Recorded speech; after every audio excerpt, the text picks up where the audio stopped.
अगले हम बुलाने जा रहे हैं डिस्ट्रिक्ट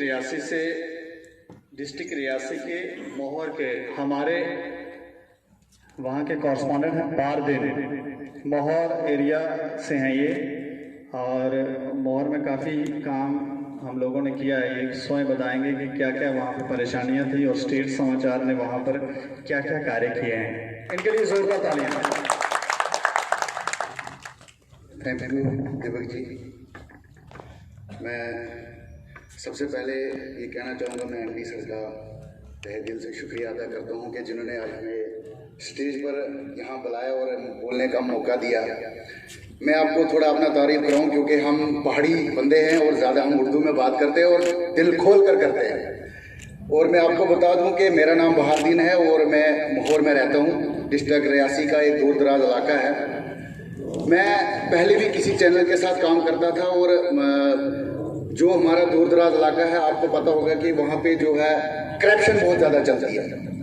करप्शन को लेकर अगर हम बात करेंगे मोहर की, तो हमने कई बार खबरें भी की, लेकिन जो हमारे हेड बैठे होते थे उनसे हम जब बात करते थे कि सर यहाँ पे करप्शन का इशू है, आप इस खबर को करें, तो वो कहता था कोई बात नहीं हम करेंगे, तो वो नहीं करते थे। शायद उनके साथ क्या बात होती थी क्या नहीं होती थी, तो कई बार हम भी शिकार बन चुके थे। हमारे ऊपर भी बड़ा अत्याचार हुआ है, लेकिन हमने क्या किया कि हमने सोचा कि हमें ऐसा चैनल मिल जाए कि जिससे हम जो है करप्शन को कहीं ना कहीं दूर कर सकें। तो एक बार मुझे इशू बनाया गया कि मैं वहाँ पे माइनिंग के चक्कर में गया, मैंने माइनिंग की स्टोरी की वहाँ पर, तो शायद कुछ लोगों ने वो स्टोरी देखी भी होगी। तो इतने में क्या हुआ कि मेरे को एसएचओ सर ने बोला कि बहारदीन आप कहाँ पे हो? मैंने कहा सर मैं यहाँ नीचे आया हूँ। तो कहता है कि आप जल्दी आ जाओ थाने में, मैं आपको एक स्टोरी दे रहा हूँ। तो मैंने कहा सर ये तो आज पहली बार मुझे कोई एसएचओ स्टोरी दे रहा है।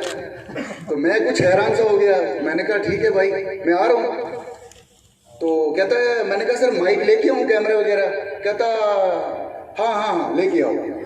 तो जब मैं गया वहाँ पे तो मैंने देखा, उन्होंने कहा कैमरा साइड रख दो, माइक भी। मैंने कहा सर इतना टाइम नहीं होता हमारे पास, मुझे बताओ करना क्या है। उन्होंने कहा बाद में बताइए क्या करना है, फिलहाल अंदर चलो। तो मैंने कहा ठीक है। मैं जब अंदर गया तो उसने मेरे को बताया कि आप मुझे बताओ कि आप माइनिंग के चक्कर में वहाँ क्यों जाते हो? मैंने कहा सर माइनिंग चल रही है तो इसलिए जाते हैं। उसने कहा आप ये खबर डिलीट करोगे या कोई दूसरा तरीका हम अपनाएं? मैंने कहा सर आप अपना तरीका अपनाएं, मैं अपना अपना रहा हूँ। लेकिन दुख मुझे इस बात का हुआ, मुझे उस चीज का दुख नहीं हुआ, दुख इस बात का हुआ कि अगर जो माइनिंग की खबर मैंने की हुई थी, अगर वो मेरे चैनल ने पीछे चढ़ाई होती, शायद उन अफसरों को डर रहता है कि कहीं ना कहीं ये स्टोरी चली है, इसलिए बहारदीन को अंदर किया गया है। लेकिन मेरा जो चैनल था उसने साथ नहीं दिया मेरा, क्योंकि कुछ प्रूफ ही नहीं था। मेरा मोबाइल अभी भी अंदर है, 2 साल हो गए इस बात को, लेकिन मेरा मोबाइल अभी भी अंदर है। मुझे कहते हैं एसएचओ सर जो नए आए कहते हैं यार आप आके मोबाइल ले जाओ। मैंने कहा सर मेरा मोबाइल आपको गिफ्ट, मैंने क्या करना है मोबाइल। लेकिन दुख इस बात का हुआ कि जब मेरा हेड था मैंने उसको फोन किया, मैंने कहा सर मैं इस पर अंदर हूँ, कम से कम आप खबर को तो चलाएं। उन्होंने कहा यार आप ऐसे ही इन पंगों में पड़ते हो। मैंने कहा सर यहाँ पे करप्शन हो रही है, यहाँ पे लोगों के साथ जुल्म हो रहा है, यहाँ पे पुलिस धड़ल्ले से पैसा खा रही है। एक बंदे को कह रहे जी मैंने बोल दिया यहाँ पे पुलिस ने ये कर दिया, कहते हैं बहारदीन को पकड़ो जी, ये OGWS वाला इसको पकड़ो, मतलब जो आवाज उठा रहा है उसी को पकड़ो। ये मोहर में एक धंधा खुला हुआ था सर। तो एक बार क्या हुआ कि अचानक मैं दीपक सर का बहुत ही तहे दिल से शुक्रिया अदा करता हूँ। एक बार मैंने दीपक सर को कॉल की तो इन्होंने कहा क्या प्रॉब्लम है? मैंने कहा ये प्रॉब्लम है। तो दीपक सर ने कहा कोई बात नहीं, अब आ जाए मैदान में। तो फिर मैंने भी कहा कि उठ बंद कमर क्यों डरता है, फिर देख खुदा क्या करता है। तो मैंने भी देख लिया, मैंने दीपक सर के साथ हाथ बढ़ा दिया। मैंने कहा कोई बात नहीं। जब दीपक सर ने मेरा साथ दिया तो मैंने स्टोरियां करना शुरू कर दी। आप यकीन माने, जब जिस दिन मैंने दीपक सर के साथ हाथ बढ़ा दिया, मैं किसी को नहीं जानता हूँ। हमारे एमडी सर को मैंने आज पहली बार देखा, मैं 2 साल हो गए मुझे काम करते हुए, मैंने कभी नहीं देखा। लेकिन मैं दीपक सर से जो भी खबर जो भी बात करनी थी मैं दीपक सर से करता था, जो भी राय पूछना था, क्योंकि मेरी जान मेरी शान दीपक सर है। और मुझे दीपक सर के लिए मैं अगर कोई कहे कि कुर्बान हो जाऊं, मैं इसके लिए कुर्बान भी हो जाऊंगा, क्योंकि इसने मुझे आधी रात को भी मेरे लिए खड़ा रहा है। और जब मैं दोबारा माइनिंग के लिए गया तो क्योंकि मुझे पता था कि मेरा गुरु अब मेरे पीछे है, अब देख लेंगे क्या होता है। तो मैं चले गया। जब मैंने वहां पे माइनिंग की स्टोरी की तो दीपक सर ने बोलना शुरू कर दिया। इतने में मेरे पास एक बंदा आता है दुकान पे हमला करने के लिए। मैं शॉप पे बैठा हुआ था तो हमला कर दिया। मेरे को कहते हैं जी तू आ जा ऊपर। मैंने कहा ठीक है सर। मैं जब ऊपर गया तो दीपक सर ने स्टोरी चला दी कि हमारे रिपोर्टर को वहां अंदर कर दिया जी, वो माइनिंग की स्टोरी कर रहा था इस मसले में। मुझे कहता है डीएसपी साहब जनाब आप जाइए यहाँ से, आपको चाय लेंगे कोई कॉफी लेंगे? मैंने कहा सर नहीं मुझे कुछ नहीं चाहिए। कहता है क्यों? मैंने कहा सर आपकी कॉफी भी आ गई मेरे को, आपका पानी भी आ गया, बस मुझे यहाँ से छोड़ो। कहता है यार आप जाके, अब देखो मेरे दिमाग में भी काम नहीं किया। अब दीपक सर ने यहाँ से स्टोरी चला दी कि वहाँ जी डीएसपी ने कहा कि आप आपस में मशवरा करो, आपको आप कंप्रोमाइज करो। तो मेरे को शाम को फिर बुलाता, कहता है जी दीपक ने ये बात कैसे बोली, कंप्रोमाइज करो, ये डीएसपी थोड़ी बोल सकता है। मैंने जब बोला आपने मीडिया में बात लाई। मैंने कहा सर अब कुछ भी बोलो तो हम बोलने के लिए तैयार है, क्योंकि दीपक सर ने जब स्टोरी, उसने कहा नहीं यार आप ये स्टोरी को डिलीट करो। मैंने कहा स्टोरी डिलीट नहीं होती है।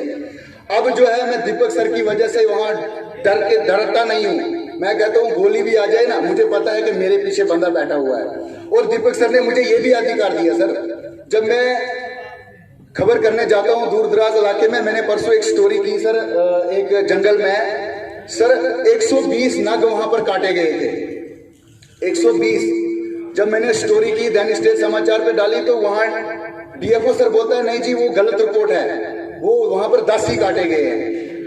कल जब मैंने उससे बात की कहता नहीं 120 काटे गए। मैंने कहा आपने कहा था 10 काटे गए, आज 120 काटे गए। तो इस तरीके से जो है मोहर में कहीं ना कहीं करप्शन जो है वो खत्म हो रही है। और हम उम्मीद करते हैं कि आगे भी आने वाले टाइम में जो है हम बहुत ज्यादा मेहनत करेंगे और मेहनत करते रहेंगे। सर कल की जो परसों की स्टोरी थी मेरी, 22 घंटे मैंने पैदल सफर किया है सर, 22 घंटे पैदल सफर किया सर।